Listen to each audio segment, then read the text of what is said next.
The John Dillinger Historical Museum is in Nashville. It's located only a few miles from his Mooresville home. The museum is the only one like it in the world.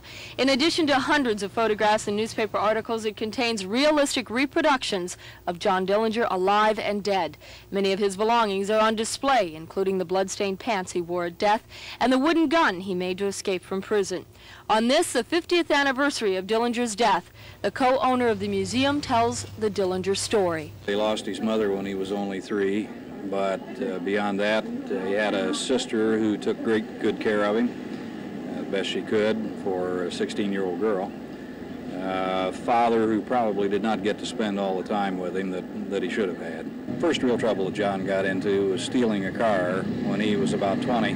The fall of 1924, he and another Mooresville fellow robbed an old grocery store owner, and John assaulted the old man, and for this he received a 10 to 20 year sentence. He was paroled in May of 1933, came back to Mooresville, and began stick-ups almost immediately. Everything you've ever heard about John Dillinger happened after he was paroled in May of 1933, and by July of 1934 he was dead.